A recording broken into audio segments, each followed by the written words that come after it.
안녕하세요. 불교 강사 고성기입니다. 오늘은 줄어들지 않는 젊은이, 청소년들의 자살을 어떻게 하면 줄일 수 있는가, 멈출 수 있는가에 대해서 말씀드리겠습니다.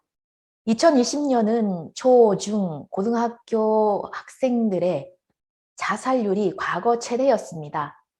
원인은 코로나로 인해서 장기간 학교에 가지 못해서 집안에서만 보내야 했던 아이들의 여러 가지 집안에서 일어나는 일들, 인간관계라든지 집안 내에서의, 가정 내에서의 갈등 등이 원인일 수 있습니다. 특히 10대, 20대의 자살률이 높습니다. 앞으로 이 미래를 짊어져야 할 젊은 사람들이 자살하는 것을 어떻게 막아야 하는가? 심각한 문제입니다. 한국은 OECD 국가 중에서 자살률이 1위입니다. 계속 1위를 유지하고 있습니다. 다른 OECD 국가의 자살 평균의 2배 가깝습니다. 특히 20대 여성의 자살과 10대 남성의 자살이 늘었습니다. 10대, 20대, 30대의 사망 원인의 1위가 자살입니다. 그리고 40대, 50대는 2위가 자살이 원인입니다. 미래를 짊어져야 할 젊은 사람들의 자살을 막아야 합니다. 그런데 왜 자살을 막을 수가 없는 걸까요? 오늘은 이 심각하고도 중요한 문제에 대해서 불교 시점에서 말씀드리도록 하겠습니다. 왜 자살을 막을 순 없는 것일까? 자살을 해서는 안 되는 이유에 대해서 세간에서는 일반적으로는 어떻게 말하는가? 그리고 또 불교에서는 어떻게 말하는가에 대해서 말씀드리겠습니다. 왜 아이들이 자살을 선택하는가에 대한 원인은 여러 가지 있습니다.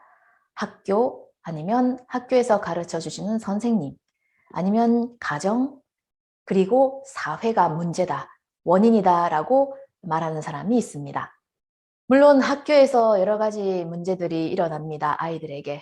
그럴 때 그 문제를 적절하게 대처해 주지 못하는 학교 선생님이나 아니면 그 무엇보다도 아이들이 많은 시간을 보내는 것은 가족과 가정입니다. 역시 부모님들이 아이들을 어떻게 대하는가, 교육시키는가, 이것에 문제가 있지 않느냐라고 생각하는, 말하는 사람도 있습니다. 아니다, 이 사회 전체가 문제다. 자살을 방지하는 그런 시스템을 만들어야 한다고 말하는 사람도 있습니다. 물론 학교나 선생님이나 가정이나 사회나 원인이 있습니다. 원인 중에 한 가지이긴 합니다. 그렇지만 근본적인 문제에 대해서는 그 누구도 말하지 않습니다. 근본적인 문제는 바로 왜 자살을 해서는 안 되는가입니다. 왜 자살을 해서는 안 되는가에 대해서 전혀 가르쳐 주지 않는 곳에 문제가 있습니다. 원인이 있습니다. 예를 들어서 물건을 훔치는 아이가 있습니다. 마트나 아니면 여러 가지 가게에서 물건을 훔치는 아이들이 많습니다. 그런 아이들에게는 왜 물건을 훔쳐서는 안 되는가에 대해서 먼저 가르쳐야 합니다. 왜 도둑질이 나쁘고 그리고 도둑질을 해서는 왜 안 되는가에 대해서 먼저 가르치고 교육을 시키는 것이 중요합니다. 물론 CCTV를 달거나 아니면 훔칠 수 없는 그런 시스템을 연구하는 것도 중요하지만 그것보다 먼저 왜 도둑질을 해서는 안 되는가를 아이들에게 먼저 가르쳐야 합니다. 아이들이 자살을 하는 데에는 여러 가지 원인이 있습니다. 그렇지만 왜 자살을 해서는 안 되는가? 이것에 대해서 먼저 아이들에게 가르쳐야 합니다. 그러면 왜 자살을 해서는 안 되는가? 이 문제에 대해서 정면으로 답해 줄 수 있는 사람이 있을까요? 자살을 해서는 절대 안 된다라고 확실하게 단언할 수 있는 어른은 있을까요? 왜 살아야 하나? 어차피 한 번은 죽는데 왜 살아가야 하나? 살아있는 인간에게 있어서 근본적인 문제이고 본질적인 문제입니다. 왜 살아야 하나? 왜 자살을 해서는 안 되는가? 이 문제에 답해야 합니다. 왜 자살을 해서는 안 되는가? 왜 살아가야 하는지에 대해서 일반적으로 4가지 답을 할 수가 있습니다. 물론 이 외에도 많은 답이 있을지 모르겠지만 많은 사람들이 이런 네 가지 종류의 대답을 하지 않을까요?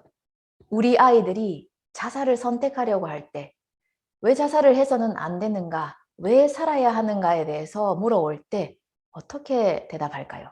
여러분들은 이 네 가지 중에 나는 어떻게 대답할까 생각하시면서 들어주시길 바랍니다. 첫 번째는 살다 보면 좋은 날이 올 거야. 그러니까 지금은 힘들어도 조금만 더 참고 버텨보자. 그러면 언젠가는 꼭 살다 보면 좋은 날이 꼭 올 거다. 그런데 지금 사는 게 너무 힘들고 괴로워서 죽음을 선택하려고 하는 사람에게 있어서 더 살아라, 더 버텨라 라고 하는 것은 더 고통받고 더 힘들어해라 라고 말하는 것과 같습니다. 사는 게 너무 힘들어서 사는 것보다 죽는 게 낫겠다 싶어서 죽음을 선택하는 사람에게 살아라라고 하는 것은 오히려 더 고통받아라라고 말하는 것과 같다는 의미입니다. 게다가 살다 보면 반드시 좋은 날이 올 거니까 참고 견디면서 조금만 더 버텨라. 이렇게 말하는 사람 자신도 참 살기 힘들다. 이렇게 살 바에는 그냥 사는 게 왜 이렇게 힘들까? 한두 번쯤은 생각해 본 적은 있을 겁니다. 그런 사람이 살다 보면 꼭 좋은 날이 있을 거니까 버티면서 살아라 라고 지금 죽음을 선택하려는 사람에게 말을 한들 얼마만큼의 설득력이 있을까요? 만약 그럼 당신은 지금까지 좋은 일이 있었나요? 살다 보니까 진짜 기뻐할 날이 왔는가요? 되물어 온다면 어떻게 대답할 수 있을까요? 살다 보면 좋은 날이 올 거야 라고 말하는 그 사람 자신도 살다 보면 좋은 날이 올 거야 라는 희망을 가지고 살고 있습니다. 지금은 힘들어도 꼭 그런 날이 올 거야. 희망을 가지고 있는 그 사람은 그건 단지 희망일 뿐이지 자신 있게 확신을 가지고 단언할 수는 없습니다. 물론 살다 보면 좋은 날도 있습니다. 그렇지만 좋은 날과 그렇지 않은 날, 힘든 날, 어떤 날이 더 많았던가요? 살다 보면 좋은 날이 올 거다라고 말하지만 그렇게 살다가 30년, 40년, 50년을 더 살다가 노인이 된 이후에 자살을 하는 사람도 많습니다. 노인의 자살률도 높습니다. 이렇게 살 바에는 지금 죽는 거와 몇십 년 뒤에 죽는 거랑 뭐가 다를까? 이렇게 살 바에는 그냥 차라리 지금 죽는 게 더 낫겠다. 주위를 둘러보니 살다 보면 좋은 날이 올 거야 라는 좋은 날보다 그렇지 않은 날이 더 많은 것 같고 그럴 바에는 차라리 지금 죽음을 선택하는 게 낫겠다고 자살을 하려는 사람에게 살다 보면 좋은 날이 올 거라는 말이 얼마나 설득력이 있겠습니까? 두 번째는 사는 것에 의미가 있다, 살아가는 것에 의미가 있다는 말입니다. 하지만 사는 것에, 살아가는 것에 어떤 의미가 있나요? 라고 되묻는다면 어떻게 답하실 건가요? 사는 것이, 살아가는 것이 너무 힘들어서 죽음을 선택하려고 하는 사람에게 사는 것이, 살아가는 것이 중요하다. 더 살아라 라고 말하는 것은 더 힘들고 괴로워해라 라고 말하고 있는 것과도 같습니다. 사는 것에 의미가 있다. 살아가는 것에 의미가 있다라는 말은 그럼 사는 것에 어떤 의미가 있나요? 라는 질문에 확실한 답을 해야 합니다. 어떤 답을 그 질문에 할 수가 있을까요? 세 번째는 한 번뿐인 인생이다. 두 번 다시 오지 않는 인생이다. 너무 소중하다. 그래서 살아야 한다. 라고 말하는 사람이 있습니다. 물론 인생은 한 번뿐입니다. 두 번 다시 오지 않습니다. 소중히 여겨야 하는 인생이지만 지금 사는 게 너무 힘들어서 죽음을 선택하려고 하는 사람입니다. 그 사람은 이렇게 말할지도 모릅니다. 1년에 30만 명 가까이 되는 사람이 죽습니다. 그리고 1년에 27만 명 가까이 되는 사람이 다시 태어납니다. 언젠가는 내가 그 죽음을 맞이하는 30만 명 중에 한 명이 될 날이 꼭 옵니다. 그게 빨리 올 뿐이지 언젠가는 올 그날을 왜 한 번뿐인 인생이기 때문에 더 살아야 한다고 말합니까? 사람은 한 번쯤은 죽어야 한다. 그게 조금 빠를 뿐이다. 사는 게 너무 힘들어서 다른 사람들보다 조금 더 빨리 죽음을 맞이하려고 하는데 왜 꼭 살아야 한다고 하나? 한 번뿐인 인생이니까 왜 살아내야 한다고 하는가? 사는 게 힘들어서 죽음을 선택하려고 하는데 왜 꼭 더 살라고만 하는가? 이렇게 말하는 사람에게 한 번뿐인 인생, 두 번 다시 오지 않는 인생, 소중한 인생이니까 더 살아야 한다라는 말이 얼마나 설득력이, 또 그 사람은 납득할까요? 네 번째는 당신이 죽으면 내가 슬프다라는 말입니다. 당신이 죽는다면 내가, 우리 가족이, 아니면 부모님이, 아니면 당신 남편이, 아내가, 자식이 슬퍼할 겁니다. 그러니까 죽어서는 안 됩니다. 이렇게 말하면 내가 죽으면 우리 가족이, 내 아내가, 남편이, 자식이 힘들어 하겠구나. 내가 좀 더 버티고 열심히 해야겠다고 자살을 멈추는 사람도 있을 겁니다. 그리고 멈추게 할 수도 있겠죠. 그렇지만 이런 의문을 가지는 사람도 있습니다. 내가 왜 괴로워도 자살을 하면 안 되고 살아야 하는가? 그 이유가 가족이 슬퍼하기 때문에, 다른 사람들이 슬퍼하기 때문에 나는 살아야 하는가? 다른 사람들이 괴로워하기 때문에 내 괴로움은 참고 견디면서 살아야 하는가? 다른 사람들이 힘들어하기 때문에 나는 아무리 괴로워도 참고 견디면서 살아내야 하는가? 이렇게 생각하는 사람도 있을 겁니다. 아이가 학교에서 왕따를 당할 때 너무 힘듭니다. 그런데 그걸 부모님에게 말을 못하는 경우가 많습니다. 왜냐, 말을 하면 부모님께서 걱정하시고 힘들어 하실 거니까. 그래서 말을 못하고 참다가 너무 힘들고 괴로워서 자살을 선택하는 경우도 있습니다. 그런 아이에게 네가 죽어서는 안 되는 이유는 주위 사람들이, 부모님이, 가족이 슬퍼하고 힘들어하니까 죽어서는 안 된다는 말은 주위 사람들이 슬퍼하니까 아무리 괴로워도 참고 견디면서 버텨야 한다는 말과도 같습니다. 그리고 당신이 죽으면 나는 슬프다라는 말을 아침, 점심, 저녁 1년 365일 내내 말할 수가 있을까요? 말해줄 수가 있을까요? 너무 힘들어서 자살하고 싶습니다라는 문자나 메시지는 밤이든 한밤중이든 관계없이 연락이 옵니다. 그럼 그 연락에 100% 당신이 죽으면 내가 슬프다라는 답장을 언제든지 신속하게, 그게 밤이든 낮이든 잠을 잘 때든 밥을 먹을 때든 뭘 할 때든 답해 줄 수가 있을까요? 이런 SNS에 올라온 주소를 읽은 적이 있습니다. 20대 여성이 한 말입니다. 상대방이 죽으면 슬퍼하니까 죽어서는 안 된다는 말을 하는 사람이 있습니다. 그렇지만 때로는 죽어줬으면 좋겠다라고 생각하는 사람도 있다는 것을 알아줬으면 좋겠습니다. 헤어진 남자친구가 나 때문에 자기 인생이 꼬였다고 스토커가 되어서 괴롭혔고 자살 미수까지 했다고 합니다. 그 소식을 들었을 때 솔직히 말해서 미수로 끝내지 말고 한 번에 가버리지 라고 생각했습니다. 라는 말을 남긴 20대 여성이 있었습니다. 이 여자분처럼 누군가에 대해서 살아줬으면이 아니라 죽어버렸으면 좋겠다라고 생각하는 사람이 있습니다. 아니면 내 자신이 그렇게 되는 경우도 있습니다. 사형수가 그렇지 않습니까? 많은 사람들이 이 사람이 죄를 지었기 때문에 많은 사람들의 합의하에 이 사람은 죽여야 한다, 죽여도 괜찮다, 이렇게 해서 사형을 받는 것이 사형수입니다. 사형수에게는 인간으로서의 존엄성, 가치는 없는가요?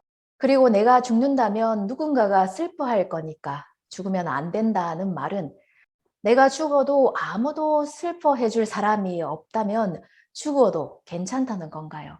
슬퍼해 줄 사람이 있기 때문에 죽어서는 안 되고, 슬퍼해 줄 사람이 내가 이 지구에서 없어져도 이 우주에서 없어진다고 할지라도 아무도 모르고 아무도 슬퍼해 줄 사람이 없는 사람이라면 죽어도 괜찮은 건가요? 세상 사람들이 그 죽음은 너무 슬프고 안타깝다, 아니면 그 죽음은 당연하다, 이렇게 사람이 사람의 목숨을 평가를 할 수가 있을까요? 사람이 사람의 생명의 존엄과 가치를 평가할 수 있을까요? 많은 사람이 슬프다고 안타깝다고 평가해주는 죽음과 그렇지 않은 죽음, 이렇게 인간의 생명과 존엄의 가치를 인간이, 사람이 평가를 할 수 있는 걸까요? 누군가의 목숨은 가치가 있고 누군가의 목숨은 가치가 없다고 누가 평가할 수 있을까요? 자살을 하려고 하는 사람은 얼마나 많은 날들을 혼자 힘들어 했을지 모릅니다. 죽고 싶다, 죽어서는 안 된다, 죽고 싶다, 죽어서는 안 된다. 셀 수도 없이 많은 밤들을 지새우며 고민했을 것입니다. 혼자 힘들어 했을 것입니다. 그래서 결국 죽음을 선택하려는 그런 사람에게 너무 안일하게 이런 말들로 설득하려고 해도 설득할 수가 없습니다. 불교를 설하신 석가께서는 이 문제에 어떻게 답해 주시는가? 천상천하 유아 독존이라고 말씀하십니다. 여기서 아라고 하는 것은 우리들 사람입니다. 우리 사람에게만 주어진 존엄한 사명이 있다. 무엇과도 바꿀 수 없는 아주 값진 사명이 있다. 불교에서는 우리 인간은 고통의 세계를 유전윤회한다고 설하십니다. 그 고통의 세계 중에서도 이 인간으로 태어난다는 것은 참으로 있기가 어려운 일입니다. 있을 수 없는 일입니다.